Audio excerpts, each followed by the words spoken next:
Hi, everybody. Hi again. I hope this finds you well on a rainy evening. It's the first night of Passover, so that's relevant to me and one other person in the class. Passover is, real quick, is the holiday that we Jews celebrate that has to do with the Hebrews being freed from Egypt and eventually 40 years later walking into the promised land. And it's a holiday that I really like to spend time thinking about because it's about emancipation. And while it's about emancipation of people who were in slavery for 400 years, there are so many different ways that we're emancipated from things. In a lot of my other classes, I talk about emancipating yourself from mental slavery. That's a Bob Marley quote, emancipate yourself from mental slavery. And I want you all, if you are so inclined, to think about how you've emancipated yourself in any situation, whether it was a friendship, a relationship, a romantic relationship, a thought process, in any way that you came out and emancipated yourself from some sort of enslavement. Think about that this week. That's what Passover is all about. I think last time I lectured you all, I had a dog in the background. This time there's a cat. That's my little cat, Georgia O'Kitty. She's a panther at heart, and I think she is attacking my Frida doll. All right, so today we're going to talk about gendered economies and whether gender shapes economic lives. And last week we talked about race and ethnic economies and how ethnicity can affect the economy. And I focused that lecture more on intergenerational wealth. We had talked a little bit earlier in the class about how things like your name and perceived ideas about your ethnicity or your race might affect whether you get a call back for an interview, or how people might associate your hair, your natural hair, as professional or not professional. She's got to go. And so last week I focused on ethnic economies and how it might affect things like intergenerational wealth, and how when you have an ethnicity that might be disproportionately affected, their economic standing might be disproportionately affected. What happens is you don't get to build that intergenerational wealth that so many people rely on, and that allows us to go to school for relatively relatively debt-free, allows us maybe to buy a house. And now a lot of people might have a response like, well, my parents didn't pay for me to go to school, and my parents didn't, they're not going to give me a down payment for a house or anything like that, and that has nothing to do with my ethnicity. And mine neither, believe me. But that's one conversation that often comes up in class when I start talking about race or ethnicity, is the conversation that, like, well, that applies to me too, even though I might not be part of a marginalized race. That's the thing, is that there's no one hard, fast rule when it comes to race or when it comes to gender. There's no one thing that always says, okay, if you are this gender, this will happen to you. Or, okay, if you are this race, this will happen to you. What we're looking at are general patterns, and there's always exceptions to those patterns. In other classes, when I talk about privilege, I'll have students who say things like, well, I have to pay for school and I'm not privileged in that way. I've always had to take care of myself. I'm not privileged in that way. There's plenty of people who are people of color, whose parents pay for them to go to school, or whose parents help them get a house. Again, it's not a general rule. What we're looking at are general patterns in society. And in this class, general patterns that affect the economy. And there's always exceptions. Okay, so today, we're looking at gender and how gender might shape our lives, or our economic lives and our economic viability. So I have a quote for you all. It's a Bob Marley quote once again. In this great future, you can't forget your past, so dry your tears. Okay.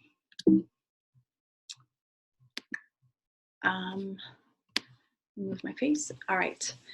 So what we're going to look at is to show how certain types of work are excluded in conventional economic analysis. So what that really means is paid versus unpaid work.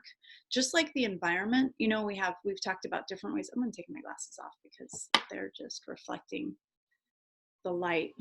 See, if I sit at my table, then the light like blacks me out. And so this is the best place for me to sit where I'm not like darkened out. But then there's just light constantly coming off my glasses and it's very distracting. So now we'll just let the light just shine straight off my face. All right. So we want to look at how, just like in the environment, and I've talked a lot about how in the environment, we have different ways that we ignore nature. So we value the environment in how we can cut it down and utilize resources once we've like cut down a tree, right? Or extracted coal or extracted oil. And we've talked about all the things that nature does for us that is not paid, that is not part of conventional economic analysis, you know, that's not included in the GDP. So things like how trees sequester carbon in the soil and expel oxygen. Things like how trees create microclimates. Things like how bees pollinate plants for us constantly every day for free, and all that contributes to our economy. It contributes to our agriculture. It contributes to mediating the climate. It contributes to so many things that we take for granted. And so when I say to show how certain kinds of work are excluded in conventional economic analysis, we're going to look at those same themes that we've seen with the economy, but we're going to apply them to work that tends to be associated with different genders. So there's a lot of things that go into creating a healthy economy, and some of them are not counted directly into the GDP. And it just so happens that so many of the things that aren't counted directly into the GDP have a gendered dynamic to them. All right. We want to look at how the gendered nature of, there's a gendered nature of workforce and workplaces that has a lot to do with culture and cultural ideas about gender. We want to look at geographic connections between workplace and home. We want to examine how gender shapes livelihoods and entrepreneurship, how here in the US we have not a whole lot of women in politics, how we don't have a lot of women, and I mean like high up in politics. We had, you know, the year of the woman a couple of years ago where we had a bunch of women who were elected to Congress, but it's still, I mean, it was like 4 more women, right? It was like 4. And I remember when I was in high school in the 90s, in the early 90s, there was another year of the woman, and it was the first time there was 2 female senators. That was it. It was the first time there was 2 female senators out of 100. So when we look at things like how women aren't necessarily included in higher up levels of our political system, or how women aren't necessarily managers as commonly, well, we want to understand why that is. And there's multiple factors to it. That's the thing, is I was talking to my stepson years ago about the gender pay gap. And he said, well, people just pay women less. And I was like, do you really think that the reason that there is this gender pay gap that is well documented is because every time a woman walks into a room and you're like, I'm going to give her a job, but I'm going to pay her less? Do you really think that's what's happening with like every single interaction where people are just management is just deciding, okay, I can pay this woman less? Or is it possible that there are many, many different factors? And that's one of the reasons that the gender pay gap is so difficult to understand. The reason is there are so many different factors. So we want to understand that. And we want to understand the possibility of a feminist economic geography. Oh boy. I want this to just move forward. Okay.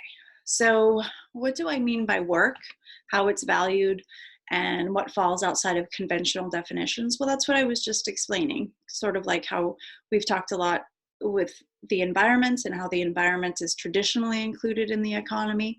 And then there's all these other things that the environment does for the economy that we don't count in. Well, what are other parts of the economy that we don't necessarily factor in?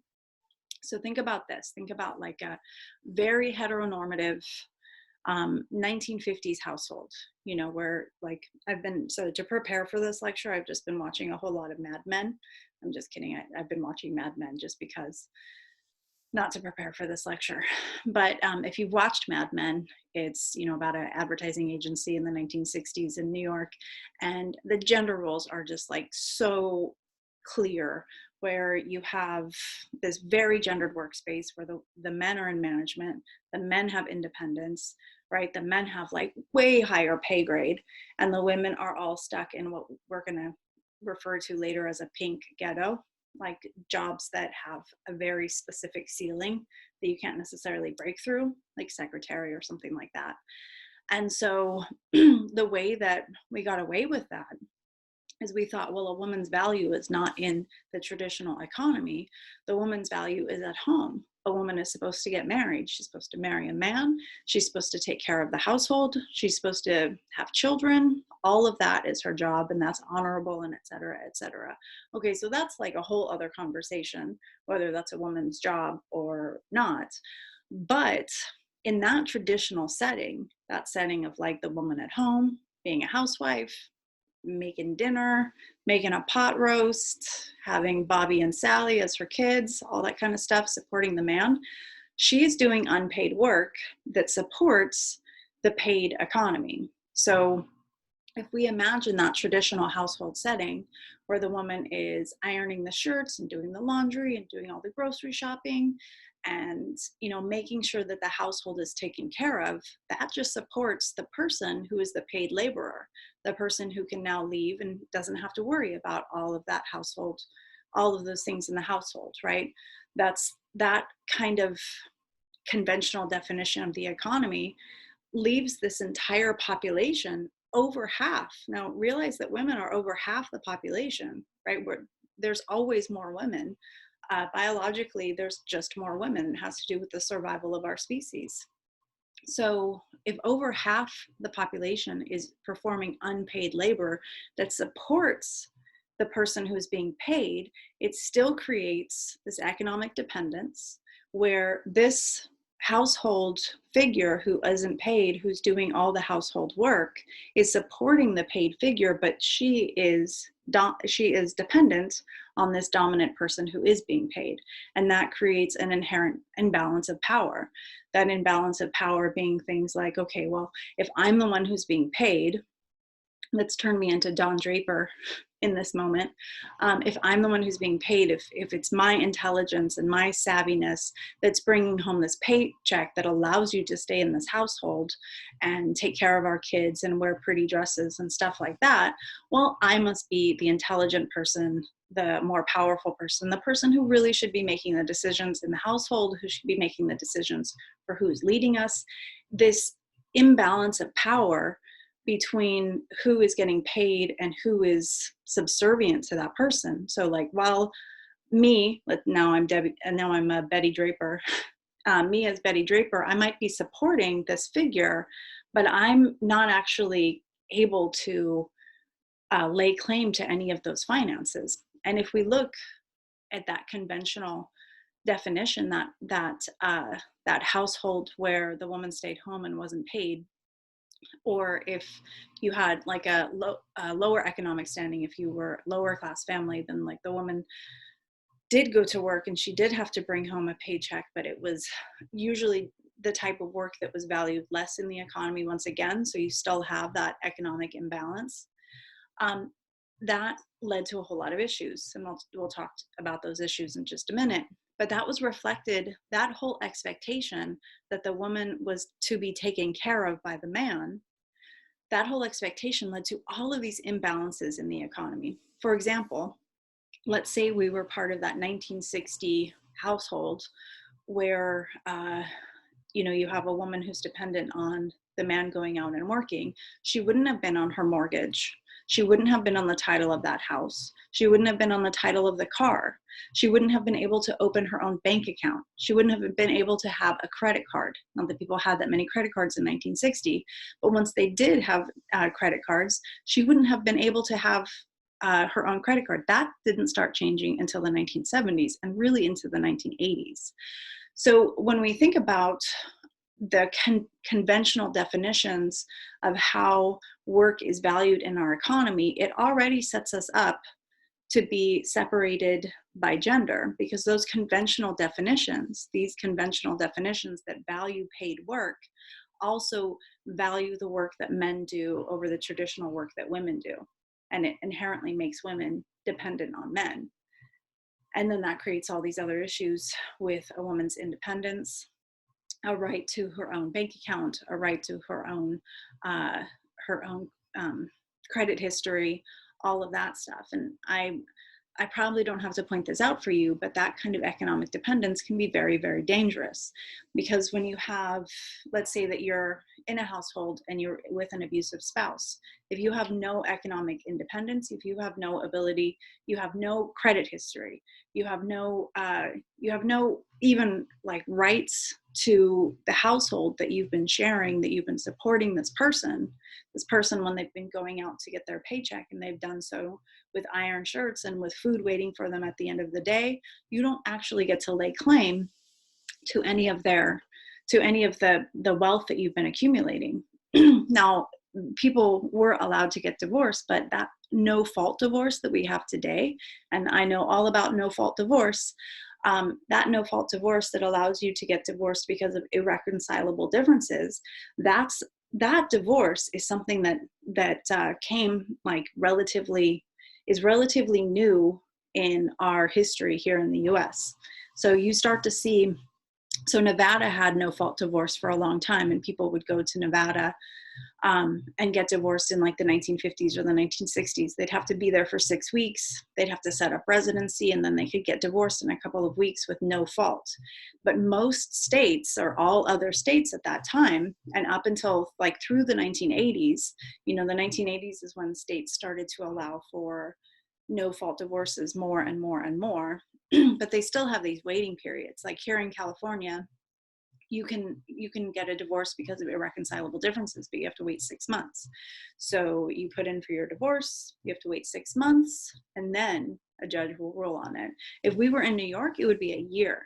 So if you want to get divorced in New York, you have to file for divorce, and it's a full year before anything can be decided on that divorce, meaning that you're in this limbo for a year. So what would happen is, like, let's say with the Betty and Don Draper analogy that I've been using in the 1960s, you could get divorced, but you would have to prove that something went wrong. You would have to prove that a spouse cheated on another spouse. That was usually the way that you could get out of a marriage, or if you could prove abuse. And even that wasn't common in a lot of states, to prove spousal abuse. But to prove adultery, and it's pretty hard to prove adultery, right? You have to have actual evidence. And today we have text messages and all these other ways to prove adultery. But imagine proving adultery back in the 1960s, especially when you're economically dependent on somebody. So what that means is that you had people who were essentially trapped in this conventional definition of, I'm doing unpaid work, and so I am now completely dependent on this other person. And if they abuse me, if they abuse my children, I don't have a whole lot of recourse for that. And even like in 1980, there was a poll done in the US, and only half the population of the US said that it wasn't okay for a man to beat his wife. So up until 1980, I'm 3 years old, and half the population of this country is saying, every once in a while she'll piss you off, so I guess smacking her around, what are you gonna do, right? I saw a poll recently that there's still 20% of Americans who think that way, by the way.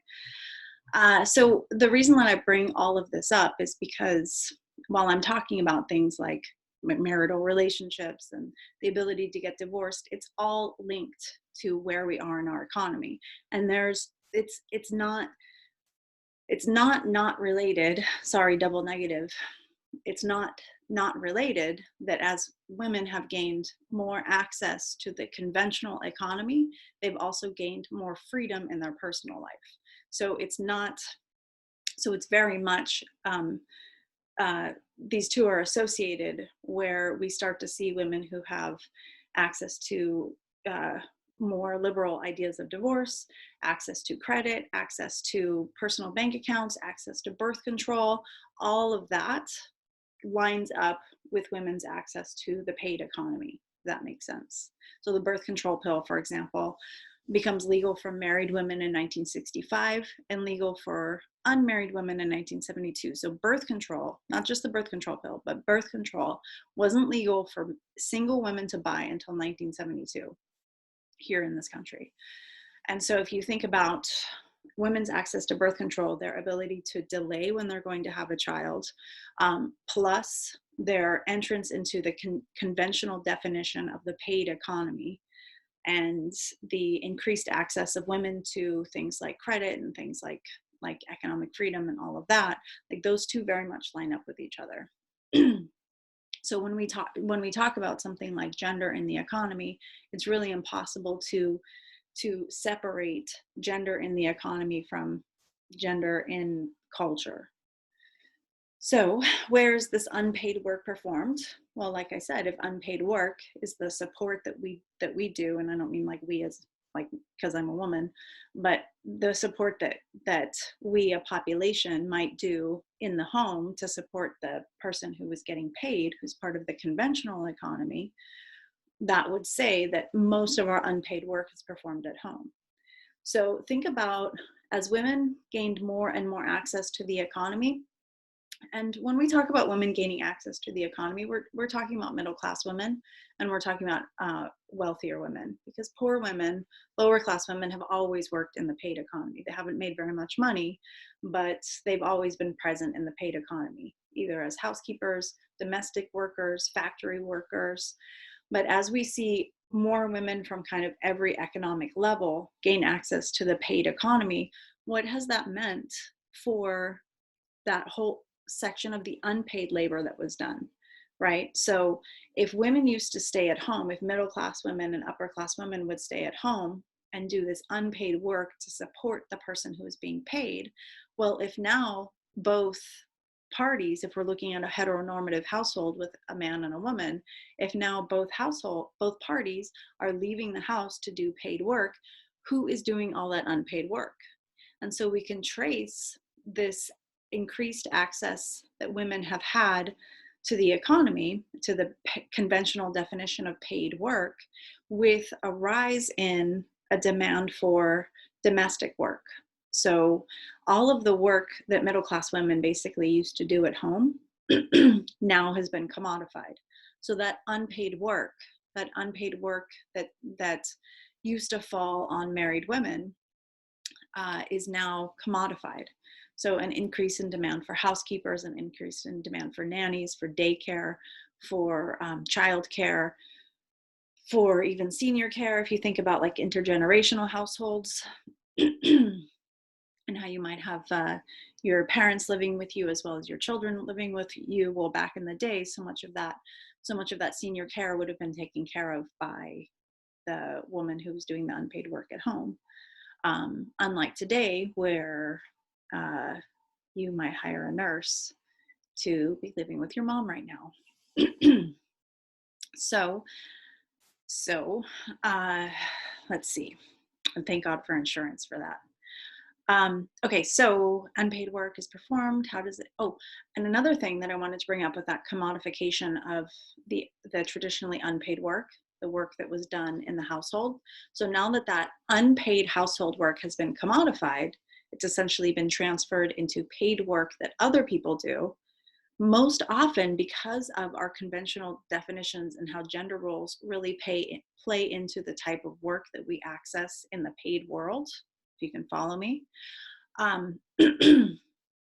what happens is a whole lot of what I'm basically saying is, now that you have middle class women going into the paid workforce, who is replacing those women at home? Well, if it's often other women who are now being hired as nannies, being hired as childcare. Now, it's not always women, of course, but that is one example of a gendered workplace, which we're going to get into in just a minute, because we're talking about conventional definitions of a job in the economy and all of the things that get sort of ignored in the economy that support the paid economy. But also we're going to talk about gendered spaces and how certain jobs are considered are like jobs that you have like a high percentage of women in or a high percentage of men in. And once again, it reflects gender roles. So if we were to look at the percentage of like the male to female ratio of people who work as nannies, we're going to see a lot more women. That doesn't mean that there's not male nannies. Of course, there's male nannies.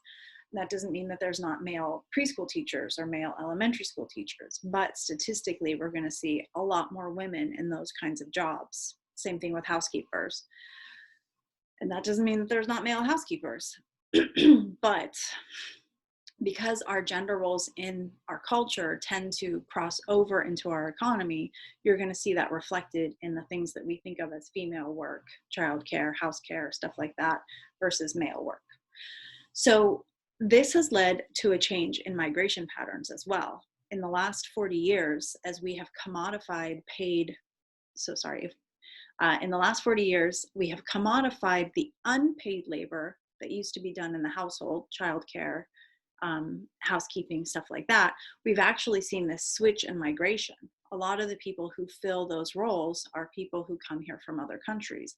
And we've actually seen an increase in female migrants over male migrants. So if we look at the 1970s and we look at the number of migrant laborers who are coming into the US, it was more men and fewer women.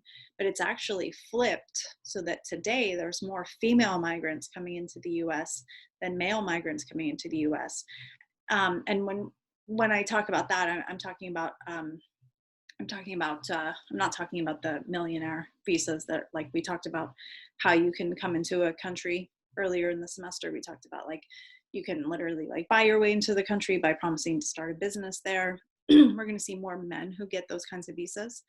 But when we look at the type of migration that would fill jobs like nanny positions, like housekeeping positions, it's led to this demand that has kind of switched our migration patterns, because we have middle class women who are leaving the household, taking part of the conventional definition of the economy. We have opened up these jobs, these now commodified housework that is often filled by women from other countries. And it's led to this increase in actually like this tipping point where we have more female migrants coming in than male migrants. And that means a whole lot, because you might be thinking, oh, female migrants bring their kids. Not all the time. A lot of times you have female migrants who come here from El Salvador or Guatemala or Mexico or somewhere like that, and their children are back at home. And so they're supporting them from here. And think about the dynamic that changes in households. Think about the economies, the dynamic within the economy that might change in different places as well. Okay, so we want to know why women are underrepresented in certain sectors of the labor market and overrepresented. And again, I just touched on that with how social ideas of gender are going to be reflected in the economy, because something that I like to go over and over again is that we think of the economy as over here and like culture over here, and the environment over here, but it is all part of a subsystem. So our culture and our economy, our culture and our environment and our economy, they're all going to be related to each other. So seeing gender in the economy. Now, once again, just like when we talked about ethnicity last week, sorry. Just like when we talked about ethnicity last week, we talked about how the economy likes to see itself as colorblind, and in this same vein would like to see itself as sexless maybe, or as gender blind. But I don't know. That's harder to believe because there's more ideas around gender and work types than there might be around ethnicity and work types.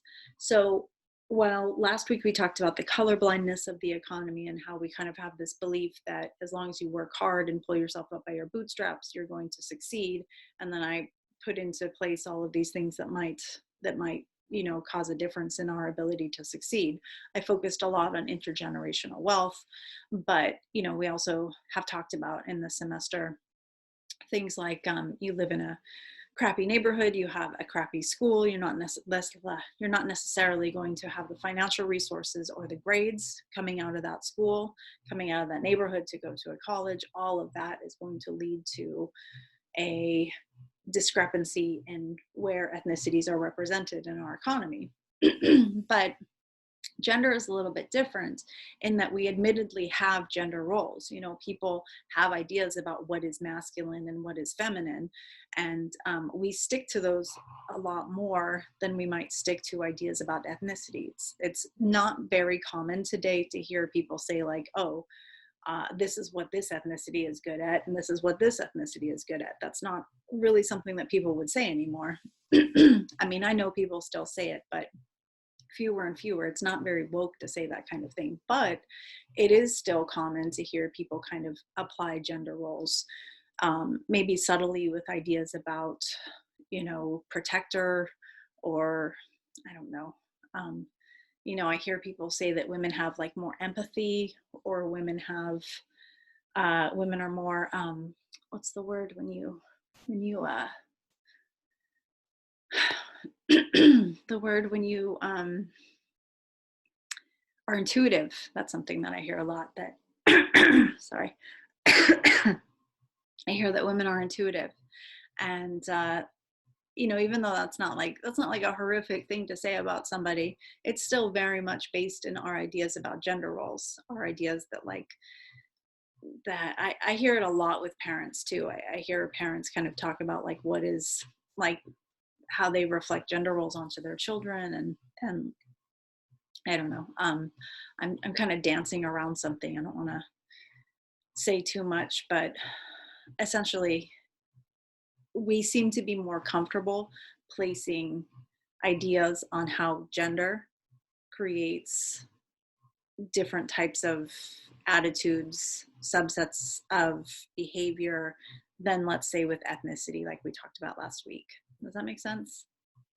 So I want to ask if we do still have this idea in society that there's fundamental differences between men and women, or do we have that idea? Do we have that idea? Do you have that idea? Do you all out there think that there's fundamental differences? And of course, there are fundamental differences biologically. I mean, there's no argument. You know, I had like a 40-pound baby. No, she wasn't that big. 40 weeks, 10-pound baby just come like right out of me. That is something that, you know, is very much gender specific, or I should say sex specific. That's not gender specific. That's one problem with even talking about gender in the economy is I want to also just quickly identify that there's a difference between sex and gender. And so sex is biological, gender is social, right? So we can have people identify as or present as a gender, and biologically, we'll just say that people present and associate with a gender, and that doesn't necessarily associate with our biology. Okay.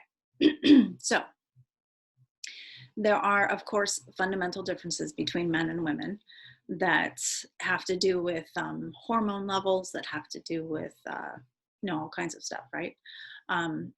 Nipple size. We all have nipples, but they're not all the same size. So we can agree that there's general difference between the sexes, and we can agree that some of those differences can be reflected in gender. And we can talk about physical differences, the idea that some people might have more upper body strength, that they might have if you have more testosterone, you have the ability to build more muscle. There are ideas about aptitudes of men versus women. And that's what I was talking about, how like I've been told that empathy and intuition have to do with being feminine as opposed to, you know, I don't know, what's associated with being male. Decision making or something like that. I think that really has to do with social ideas of gender. I don't think that women are any more intuitive. And somebody might argue with me and say, oh no, but they are, because they're mothers. I'm sorry, but I've seen a lot of different women who have had children. They don't necessarily have a maternal instinct. Um, yeah, I don't, anecdotally, I don't believe that maternity leads to intuition and motherhood, and, or sorry, intuition and like a mother's aptitude towards taking care of children. And I think that that's not just with our species, that's with other species as well. For example, when I was a little kid in Hawaii, there are peacocks everywhere on the Big Island. They were given to Kamehameha as a present, and they've just gone crazy. And they have these really high um, curbs on the Big Island of Hawaii. You know, like you're on a street and you have like this really high curb. And so this one time I saw these peacocks, and there was like this mama peacock and these little baby peacocks, and they're all walking across the road. And this truck was coming, and this truck was just like roaring down the road, and it's like, oh no. And like the mama peacock, she just freaking took off, like just took off, just like right. And here comes the baby peacocks, and they couldn't clear the curb. They were just like bouncing into the curb, and the mom was completely gone. I was like, oh my god. And then the truck went by, and the peacocks were fine. All the peacocks were fine.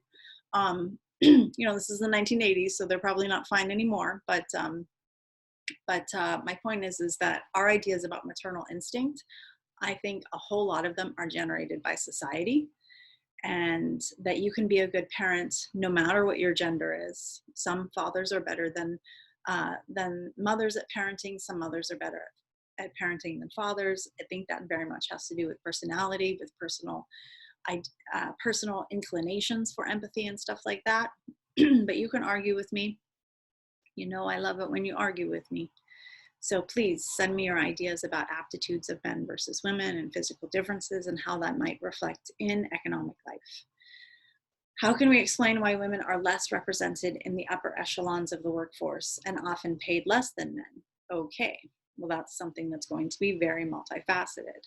How women and men can be represented in different spaces in the economy, and why some are paid less than men, why most are paid less than men.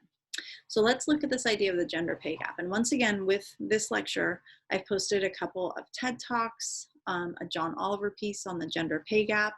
And so if you don't know what the gender pay gap is, and if you remember back in the beginning of the semester, we looked at a map that showed gender equality around the world, and it had to do with how many women were in positions of management, in political positions, how many women, like how far women went in school, how many women went to college, went to graduate school. And if you remember, Scandinavia was like the place where like the gender gap in general was closest to being closed. So if we look at the US today, still today, the average woman makes 79 cents to every dollar a man makes. Now, there's a couple of catches there. So a lot of people are like, oh, well, women go into less paid work. This is across the board for the same type of work done by men and by women. And I have this but right here, and the big but is all about how this has to do with white men to white women. So that's 79 cents. We're talking about white women. There are other things that affect the gender pay gap. This is where intersectionality comes in. If you haven't heard that word before, it's a very sexy word, intersectionality. It's how often there are different things that will affect us in society. So we've got issues with sexism and misogyny and gender. And so depending on what sex you are, what gender you are, that can affect you. We have issues with heteronormative versus heterosexual. We have this idea that to be hetero is norm, and to be not hetero is like out here and is different. And so that might affect you, right? So like, let's say that you are female and gay, and then let's add in issues of color and racism in our society. So now you have all of these different things that might be affecting you because of your ethnicity, because of your race, because of your religion, because of your sexuality, because of your gender, all of that. So when we look at the gender pay gap, there's many other things that might affect how much you're paid. One is gender. So gender is going to affect how much you're paid. But then two is racism. So we got a little sexism in society. We've got a little racism. Of course, there's unconscious bias, ideas about, like, you might think of yourself as being super woke. Let's say you're a manager and you might think of yourself as being super woke and you don't see the difference between like this one person from the next, but we have unconscious bias. And that unconscious bias might come out in all kinds of different ways. And then a lack of diversity in leadership. So when you only have, or not when you only have, but when the majority of people who are in a position of power, whether it's political power, economic power, when they all kind of look the same, if you have a whole lot of people in positions of management who are white and male and cisgender and mostly heterosexual, well, then that lack of diversity might lead to unconscious biases that would lead to people. There's lots of studies that are done on like how we tend to associate like ourselves. If we see ourselves in another person, that's one reason that we might be more likely to promote them. Those are all different studies that have been done on the economy. But if there's a lack of diversity in leadership, there's just certain things you might not realize in your unconscious bias. So if we have a whole lot of people who might have very similar unconscious biases, then that could lead to a lot of the same person being hired over and over again. That makes sense.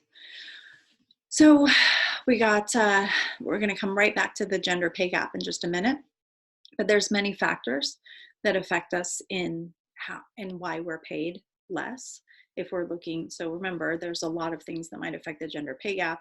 Sexism is one of them, but then women of color are paid less than white women. And then there's unconscious bias that comes in that leads to differences in who is hired and how much you're paid.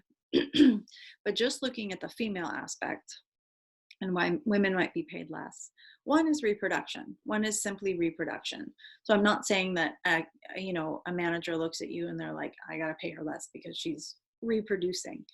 And this is something that I'm very, very aware of as a person who reproduced. So when I had my daughter, I was 30, and I had a graduate degree and I had money saved, and I didn't plan to have her, but stuff happens and you get pregnant, and I decided, all right, this is great. And so I thought about what kind of parent I wanted to be. And the kind of parent I wanted to be was one who was very, very present with my daughter. I wanted to be around her as much as possible. I realized that the period of time that she was going to be young was going to be very, very short in life. And I really, really wanted to be the central influence in her life. and I just wanted to be around her in general. And so that was great for me. Because I had aspirations to teach, because I wanted to be a teacher, I was able to enter and work at Santa Barbara City College. At first, when I first started working at City College, I only taught like a couple of classes. I didn't spend as much time there as I spend now. And that allowed me to be at home a lot more. And my daughter didn't go to daycare. And we have a fantastic relationship as a result of that, and many other things. Okay, so that's good. But all of those years that I did that, I was making less money. And her dad was always able to go to work. There was never a question that he was going to go to work and that his main priority was going to work. One thing that I noticed a whole lot when I was at home with my daughter was that in order for me to take time to grade, because even though I was only teaching 1 or 2 classes when she was little, I still had to grade. I still had to prepare for lectures and do all of that stuff. And I always had to figure out a way that she would be cared for when I did those things. He never had to figure that out. Do you see that little bit of a difference? And in no way right now am I complaining. I don't want anybody sitting at home and thinking like, well, that was your choice. Yes, I know that was my choice. I know it was my choice. But I'm just setting up how something like reproduction might lead to a difference in pay. Okay, so in no way am I complaining. All right, so I started to notice little things like that. Like the expectation for me was I was her primary caretaker. And even though I worked, remember, I wasn't with her dad after she was 1.5 years. So I was working and supporting myself as well and supporting my daughter. I still had to always find childcare when I had to work, as opposed to her dad just always got to go to work. And if you don't understand what that means now, you probably understand it at some point in the future. And then, while I have this fantastic relationship with her, all of those years that I worked less, that I just kind of lived on the margin of being able to pay my rent um, and buy food and not go into debt, but I wasn't saving anything, I wasn't putting anything away, I wasn't adding that much to retirement. All of that accumulates. So now my daughter's dad and I, we have a very good relationship, by the way. We have the same daughter, but when it comes to his retirement and his equity that he's accumulated in these years, and et cetera, he is in a way different place than I am. And we'll never be able to make up for that.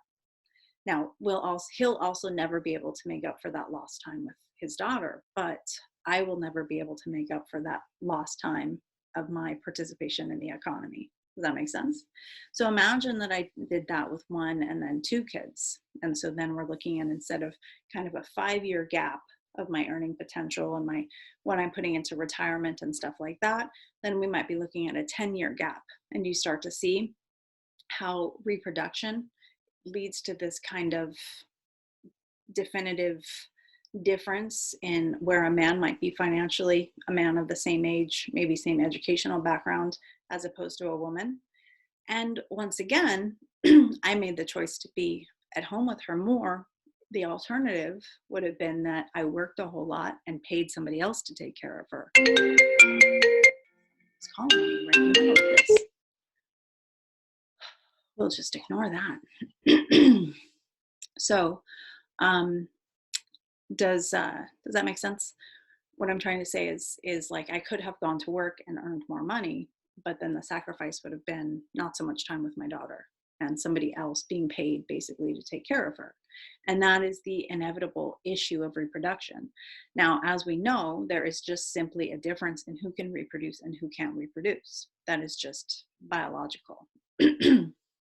But at the same time, it reflects economically, and it affects us and our ability to be economically independent, as opposed, it's like you have to make one choice or another. Either you can have a child and lose out on your economic dependence or economic viability, or you can have a child and pay somebody else to raise them, or you can just not have children. And that choice seems to be more and more, those three kinds of choices seem to be more put on women than on men, whereas men seem to be able to get to have children and grow their economic standing. And of course, they're sacrificing time with their child. But do you see that difference in how gender roles play out in the economy? I've had people say to me, like I had a colleague not too long ago, like last semester, say, "Oh, you just want to have it all." Really had a colleague who said that to me about 6 months ago. You want to have it all, and I was thought about that. Like, what does that mean? Have it all? You mean have a paid job, economic independence, and a family? How come there is a difference? How come nobody would say that? The colleague who said that to me was a man, and I pointed out, has anybody ever said that to you? Because you have a family and you have a paid job and you have a tenured position at a community college. Has anybody ever said you want it all? Or is that just a given that you can have those things? Does that make sense to you? And that's one of the ways that gender plays out in the economy, just difference in social structure and what we expect from women versus what we expect from men.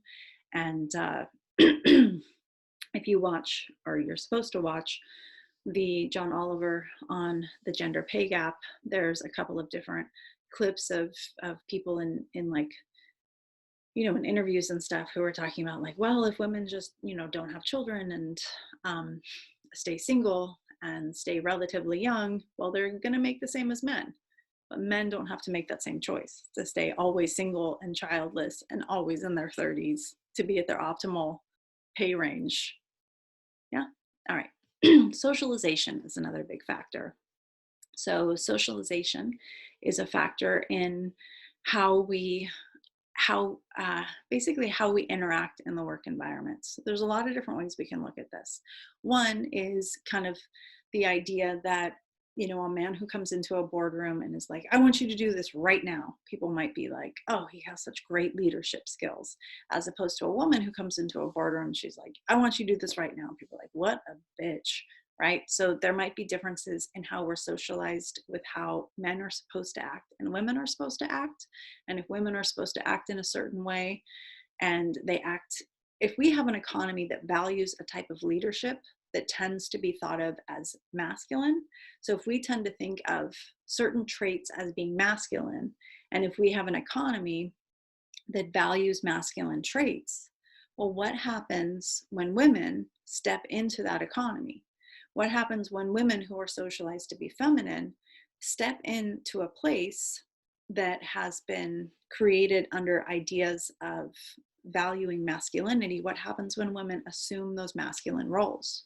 Do we see them as like, oh, clearly they're assuming masculine roles or masculine qualities because that's the way the economy works? Or do we think, huh, that woman's a bitch? You know what I mean?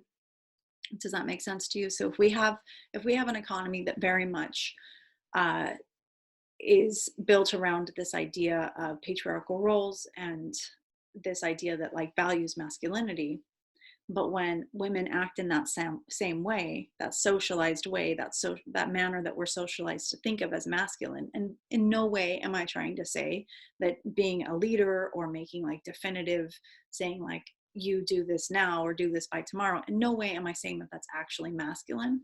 I'm saying that that's what society thinks of as masculine. So society kind of thinks of that sort of behavioral characteristic as being masculine. So if a woman starts to act in a way that people think is masculine, does it transfer? Does it translate? So that's one part of what goes into the gender pay gap and then gendered spaces in the economy in general, which is the idea that how we're socialized and what certain traits are thought of as masculine versus feminine, and what happens when you have a person. We could switch it around and look at, how people might be familiar with uh, female elementary school teachers. And some people, and I know some people in the past who have been uncomfortable with male elementary school teachers. There's sort of this question mark of like, why would men want to work around little kids? I'm not questioning that. I'm just saying that that's something that has existed in society. I remember reading a Judy Blume book. I think it was Are You There, God? It's Me, Margaret. Anybody read that book? Um, and in that book, her teacher is her fourth grade teacher, I think, or maybe she's in sixth grade, is a man. And I remember that's like a big deal in the book. I remember that she's like, oh, it's a man, it's a male teacher. And her mom's like, a male teacher, right? So we could look at the other side. It's like when men walk into gendered spaces that we think of as feminine, how do we then view them, right? As emasculated, as like questionable, something like that. Again, in no way am I saying that this is the way it should be. I'm just pointing out patterns. The other part of socialization, again, goes along with ideas of what are feminine traits and masculine traits. And so if you're raised as a woman, if you live as a woman your whole life, you're taught things like, um, you know, like you might have girls on the playground who start to tell people what to do, and people are like, oh, she's so bossy, right? Like you might be socialized in a way to think that taking control of a situation, acting in certain ways are unfeminine. And those might be the exact types of characteristics that are valued in the economy. Does that make sense? So in the way that we socialize girls versus boys, we tend to socialize girls to be more quiet, to, maybe not take control of a situation, or she might be bossy or like, a little bit bitchy or something like that. Those types of roles, which may be completely okay for boys, and boys might be socialized to be more outgoing, to make more definitive decisions, all of that might be seen as something that's masculine. Well, what happens when those two people grow up and they're socialized in these different ways? What happens when they grow up and then enter a workforce that values this set of character traits versus this set of character traits?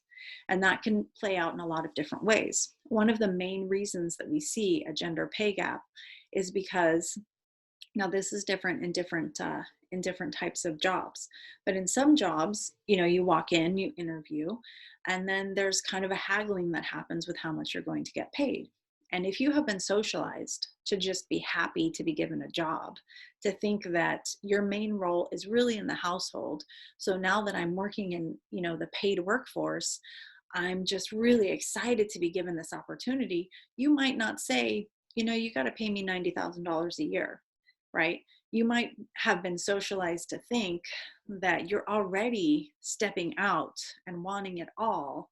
So can you really ask for another $10,000 a year? That's one of the main reasons that we see women paid less, is they simply don't ask to be paid more. And a lot of the reason they might not ask to be paid more is because they're socialized to not ask to be paid more. Whereas a man who might be socialized to demand more, for one, to demand his value, but also men are socialized in society where their main role is to provide. So if your main role, if you're socialized and if you're raised in a society that says that your role, your value in this society is to provide, and again, in no way am I saying that that's what the value of men is, but if our society constantly tells people in different ways, your role is to provide, well, when you're in that job interview, your role is to provide, so you better provide as much as possible. So you might be inclined to, you might feel entitled to say, no, you got to pay me this much. And just right there, we see the gender gap, just in that type of socialization.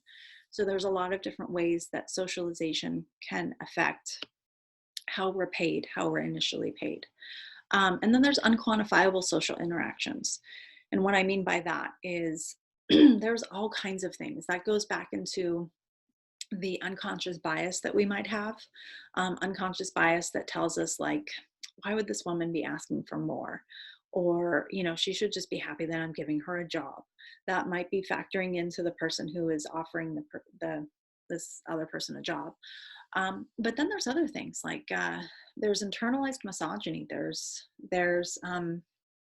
so far I've been talking about kind of men versus women, but one of my favorite lines in a book that I've read ever was in Gone with the Wind, when Rhett Butler says to Scarlett O'Hara, he says, how swiftly women cling to the chains that bind them. So how swiftly women cling to the chains that bind them. And what he means by that is we have all of these gender roles that are set up, things that tell us we should get married. Our value in life is to get married, to have children. And we jump right into it.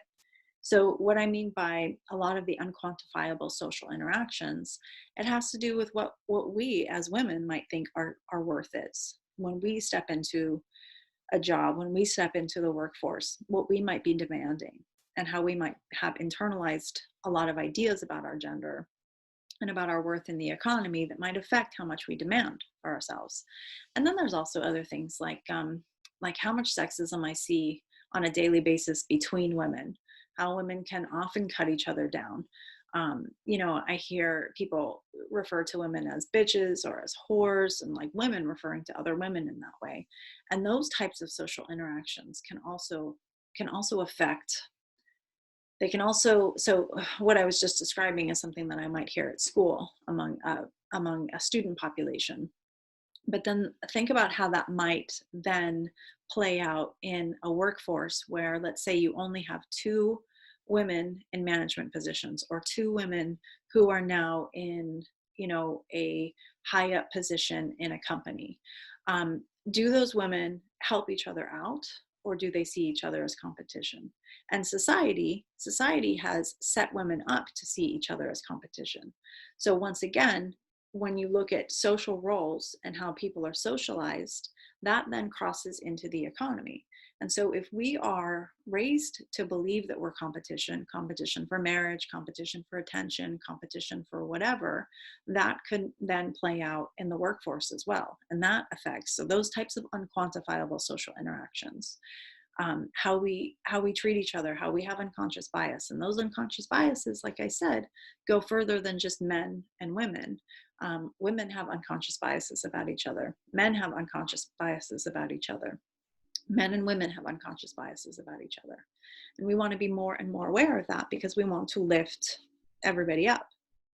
We would have the best economy if the best people for the best jobs were always given an opportunity to get into the best jobs, regardless of race, regardless of gender. So here is another way we can look at the gender pay gap, because remember I said that race is, and hopefully my face is not blocking this. Remember that I said that race is another, or ethnicity is another factor that comes into the gender pay gap. So if we look at what's called equal pay day has to do with how long a woman would have to work depending on her ethnicity, depending on her race, to make the same amount as a white man. So if we're looking at 2017, if we're looking at the year 2017, we can have a white male who works in a job, same job. In 2017, this is how much he's going to make. And so what these different things are relating to is how long women of different ethnicities would have to work to make that same amount of money. So we look at Black women in the US. Black women make about 63 cents to every dollar compared to white men. So if a Black woman starts working January 1st, 2017, and a white man starts working January 1st, 2017, that Black woman would have to work until August 1st, 2018 to make the same amount that that white man made in that 1 year. And then if we look at that same way of quantifying something, we've got Latino women making 54 cents to every dollar that a white man makes. And so she would have to work till November 1st, 2018 to make the same amount that he made in 2017. And then with white women, 79 cents to every dollar, she would have to work till April 17th. That would be her equal pay day. And then we can quantify it over here. Let's look at Latino women. Let's break it down. So let's say a Latino woman makes about 54 cents, the same statistic, yeah. 54 cents for every dollar paid to a white non-Hispanic man. If the wage gap were eliminated, what would that mean? So what would that mean for that Latino woman working?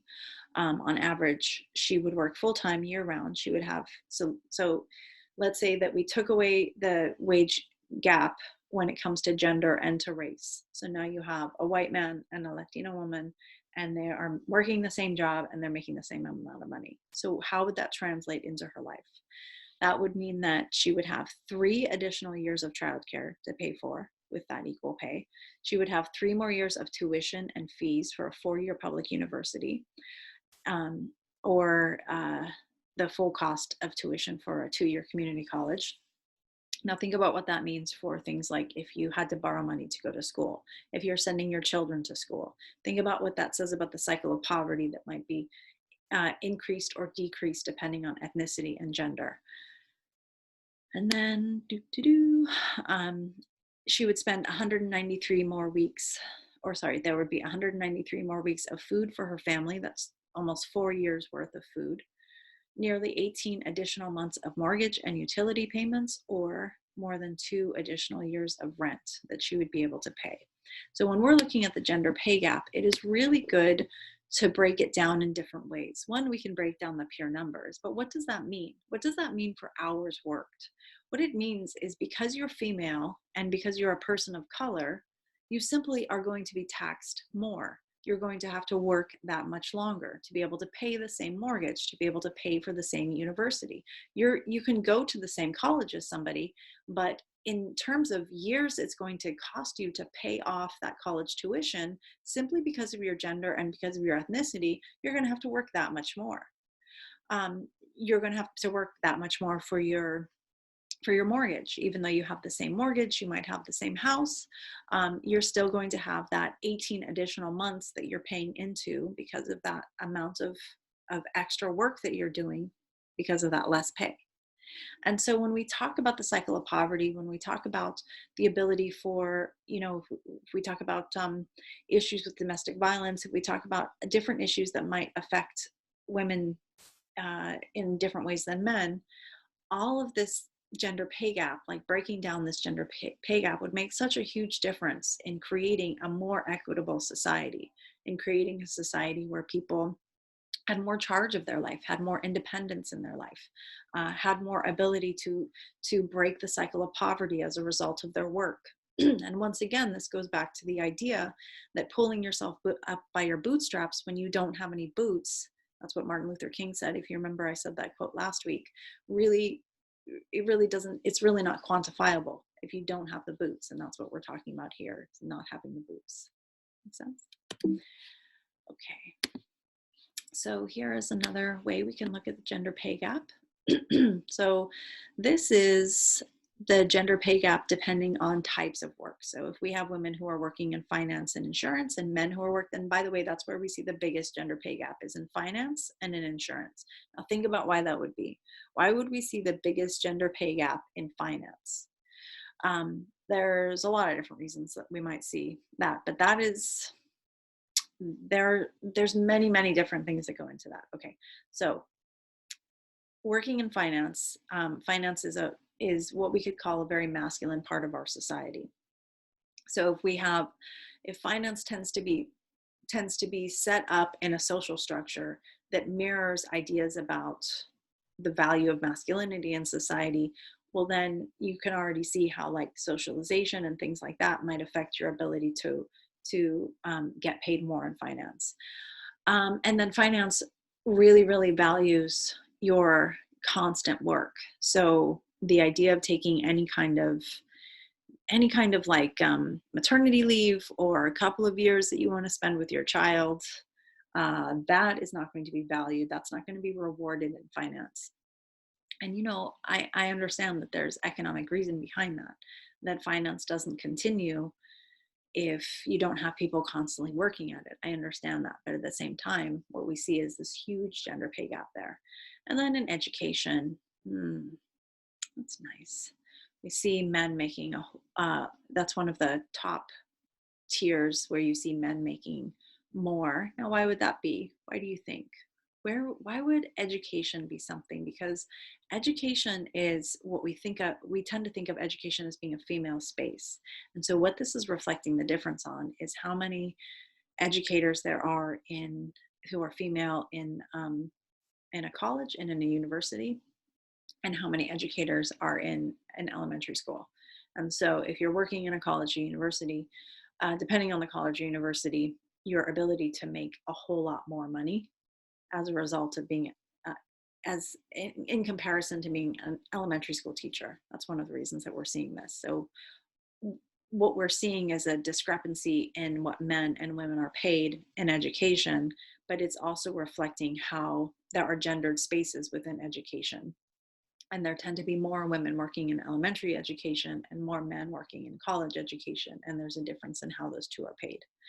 And then et cetera, health, retail, all of this. And then we get down to, now we start to see where women are making more. Now, why would women make more in water and waste? Think about that. Why would women make more in water and waste? Why would women make more as household employers or in mining? Now, mining and water and waste especially are going to be places that we see a whole, like that tend to be more masculine, right? If you think about a janitor, if you think about like a garbage collector, those are places that we tend to see a lot more men. So one reason that we might see women valued more in that is simply because they're not nearly as present. Same thing as mining. And then this is with finance. Like I said, finance is where we see the biggest pay gap, just to show you how that pay gap pays out across different companies. This is a study that was done by the BBC. And then internationally, where is the pay gap widest?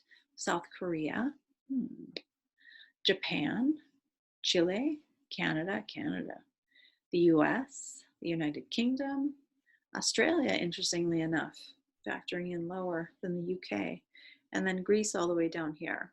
So think about what you might know about these cultures, why you might see such a high gender pay gap in a place like South Korea or Japan, and think about what I said about how culture and the economy tend to reflect each other. So how culture and the economy might kind of reflect each other, and how we might be in a patriarchal country with uh, really specific gender roles, and how that then reflects on the economy. So we have this idea that the home is culturally constructed as feminine. That's what I've been talking about, with ideas about childcare, ideas about like who is supposed to do house care, and that there's a greater responsibility shouldered by women within domestic spaces. And that has a lot to do with their engagement in the wage labor market. So I've talked a whole lot about that with the entrance of middle class women, especially into paid labor. But we still have these gendered ideas of where women, of who is supposed to do the work at home. So, like I said, with my daughter, while her dad and I were both working and both paying our, separate households, we weren't together. So we were both paying for like separate households, and we were both paying for the, care of our daughter, and the food and the clothes and all that stuff that was needed for our daughter. Um, there was also this idea of like me having to find childcare to go to work and do work, and him always having the sort of the extravagance of just being able to go to work. He never had to worry about the childcare. I always worried about the childcare. And I would say that is reflected in a lot of different households, whether people are together or not. So part of that is reflected in the gendered idea of society, that women are mothers, that women are more acclimated to take care of the children or to worry about childcare or something like that.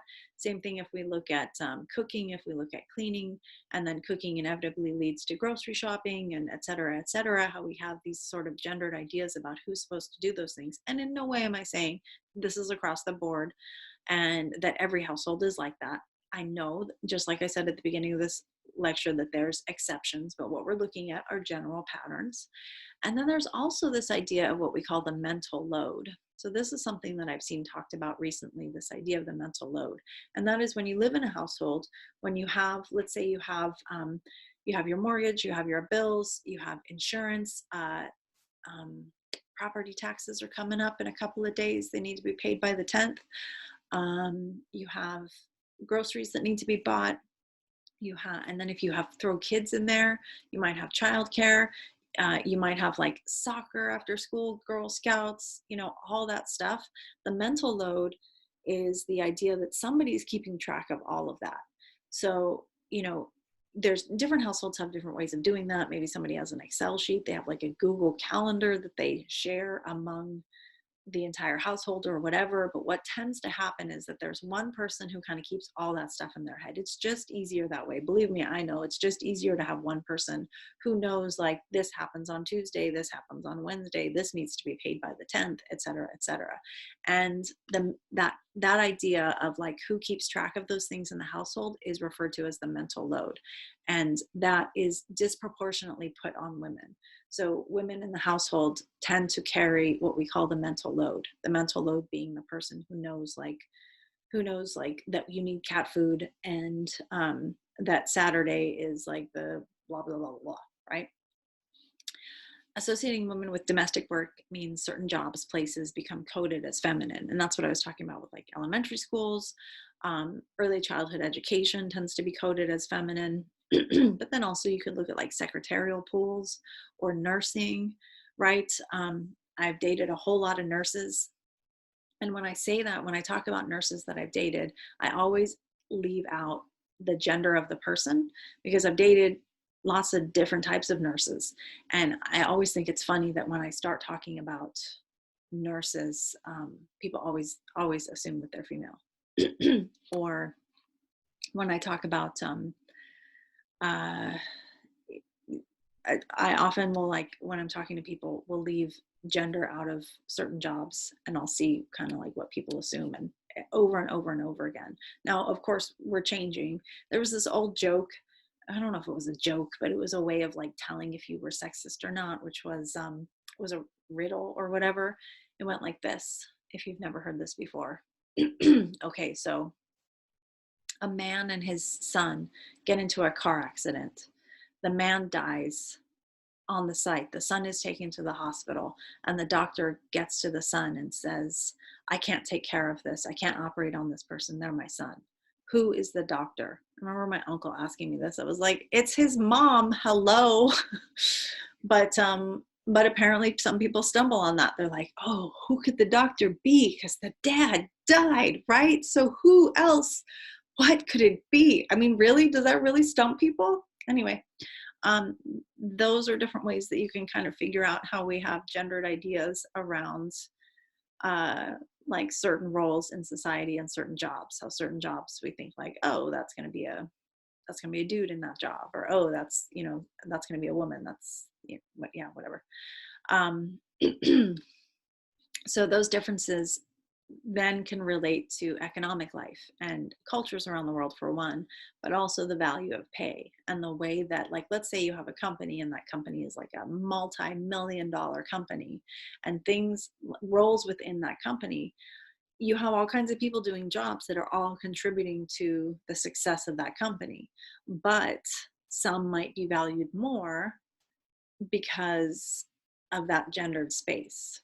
So you could talk about, like, going back to the whole Mad Men idea of like the secretary being female and the executive being male, or the secretary being female and like the copywriter being male. And yes, we could argue that the copywriter is going to bring more money into the company than the secretary, but the secretary is also supporting the copywriter, right? The copywriter's job is made possible because of the secretary. So no, I'm not saying they should be paid the same, but there tends to be this devaluation because secretary is female, she doesn't need nearly as much. Social ideas about like, well, she should get married anyway and a man should be taking care of her, et cetera, et cetera, et cetera. But so our ways of gender associating different types of jobs can then also directly lead to like the value of that job in society. Our GDP only accounts for work where money changes hands. That's what I was talking about earlier, how you have all these people who are doing unpaid work that supports the paid laborer, but isn't valued in the GDP. And why do we neglect that unpaid work? Well, it has to do with all the stuff I talked about earlier, the gender roles and those consequences. Those consequences are things like economic dependence, and economic dependence based on your gender, and how that can sometimes lead to dangerous situations. If you live in a household where you have spousal abuse, where you have child abuse, it can lead to a lot less agency to be able to stop that if you're economically dependent on somebody. Okay, what tasks and functions are being carried out by people doing unpaid work? We talked about that with the support of the household. What are we looking at here? So this is looking at unpaid work in various countries, the amount of unpaid work that's done in various countries, and this is in our way. Let me see if I can make this smaller. No, go back. Okay, so if you can all see that. So this color, travel related to unpaid work, volunteering. Oh, that's a big part. That's something that's highly gendered as well. And also socioeconomically sort of tiered with who's expected to volunteer and in what, and how you're contributing as a volunteer. Care for non-household members. That's the that's what I was talking about earlier with like maybe senior care, or the care of family members that is also part of somebody's household. They might not live with you, but if you have like a elderly parent living in a home or something like that, who is visiting them most often, who is maybe like bringing them stuff, organizing their finances, all the good stuff. Care of household members, children, and et cetera, et cetera. Shopping, routine housework. Okay, so let's make this big again. So looking around the world, what do you all notice with where we see shopping versus volunteer work? This is interesting. Volunteer work is interesting. Who is that? Who's doing a lot of volunteer work? Turkey. It's got to be because of one of the 5 pillars of Islam, maybe the giving of alms. All right, and then looking at our next one, minutes spent on unpaid work. And this is male versus female. So this darker one is going to be female, and this lighter one is male. So the amount of time in different countries that women are spending on unpaid work in the day versus men, and just see it broken down. Okay, look at that. Look at Sweden. Remember, Sweden and Denmark and Norway, these are like our pinnacle when it comes to gender relations, when it comes to minimizing that gender gap. And you still see so much unpaid work being done by women versus men. And then Finland, Belgium, Canada. Let's look at the US over here. Germany, a little better than the US. France, oh, ho, ho. Look at that. Yeah. And then Turkey, Mexico, India. Wow, look at India. Mm. So, what do you think about that? Let me know what you think about why these different countries might have, look at Korea, why these different countries might have huge discrepancies in minutes that are paid, minutes that are spent on unpaid work during the day in different countries, and how this might reflect number of women versus men who are doing paid work, how this might reflect expectations, gender expectations. Even if we're both doing paid work, there's still expectations of who's supposed to cook, all that good stuff. So when we look at individual negotiations, power relations within households, that's what I was talking about earlier with the socialization, how we're socialized in different ways to think of how we would demand for more pay, or how we might go about a job interview, how we might present ourselves in a job interview, all of those things, how that socialization affects us. And this new set of power relations that might come into view between men and women, this idea of the patriarchy. So patriarchy is simply the structure of power in society. So simple. And that structure of power being based on how we relate, okay, our family structure. So my last name is Armstrong, as you can see, it's right there. And that's my dad's name, and that was his dad's name. And often when women get married, they take their husband's name. Still, the majority of women who are getting married in the US today are taking their husband's name. Only about 23% of women keep their maiden name. And so that idea of the male last name identifying the family lineage, that's what a patriarchy is. That's basically what it is. It's the idea that how we identify our family lineage goes from father relationship, and that women become like absorbed either into their father's household or into their husband's household. So they start as a part of their father's household, they're named literally for their father's household, and then they transfer their name to their husband's household. And the other thing that goes along with the patriarchy is the idea of inheritance. So, and like how inheritance is passed from family to family. But what that leads to is this whole like outer idea of the patriarchy. When you hear people talk about the patriarchy, they're not talking about the simplicity of like, oh, I have my father's name, or women take men's names.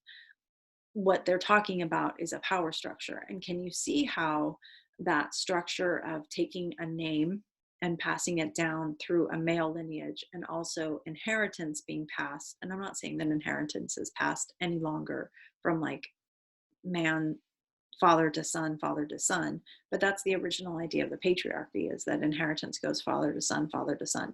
Can you see how that leads to a dominant expectation in the culture that values men over women, literally values their name over women, and then values their inheritance over women? And then that leads to the power dynamic that we today call the patriarchy. Does that make sense? So that patriarchy, that power relation, comes into view when we talk about um, gender in the workplace, and all of the things we're talking about with the gender pay gap and all that good stuff. So within the patriarchy, men are assumed to be superior over women. And remember, this comes from the whole transfer of inheritance and transfer of name and lineage. And there's this whole debate over whether the patriarchy is a separate system from capitalism, or whether the economy is colorblind and gender blind and all that kind of stuff. But what I keep arguing in this lecture is that you can't separate one from the other. You can't separate gender from the economy. You can't separate ethnicity from the economy. That culture is a part of the economy. That it goes like this, not like this. It's not like economy's over here, gender's over here, sexuality's over here, culture's over here, the environment is over here. They're all part of a subsystem. So, yeah. So, this is what I was talking about earlier with expectations of motherhood and marriage can limit our participation, and that happens across cultures. So, we've been talking a lot about the US, but we can look at this like culture to culture to culture to culture. And we have this overall global increase in participation over time with differences between developed and developing nations when it comes to participation of gender in the economy. And there's definitely a difference if you have an industrialized economy versus a agricultural economy, in terms of women's participation in the paid workforce and their value in the economy and stuff like that. Dun, dun, dun. And then we have, like I was saying earlier, this gendering of jobs, that you have certain jobs, like I said, elementary school, early childhood education, that tend to be coded as masculine or as feminine, that women are heavily concentrated in jobs that tend to reflect their traditional domestic roles, those domestic roles being things like a caretaker, being naturally intuitive, so they're good as, I don't know, psychologists or something like that, even though that's kind of a stretch. Um, Jobs that require social interaction with a customer or a client can heavily rely on women. So you have a lot of service-oriented economies because women are socialized to have like a happier disposition, to get along with people better, not assert their opinion. Now, in no way am I saying that women don't assert their opinion and et cetera, et cetera. I'm saying that's how we're socialized inside of our culture. And gender and sexuality demand performances as a certain demeanor in some careers. And that's what I was saying about the boardroom, and if we have masculine economies, or if we have masculinity that might be valued in the economy, what does that mean when you have women step in to that masculine role? How does that reflect on them? How do people view them differently? And then I said that term, the pink ghetto, earlier, and I want you to take note of that term, the pink ghetto. That refers to the kinds of jobs where you see a heavy concentration of women. And there tends to be what we call a glass ceiling for those jobs. So secretarial roles, jobs that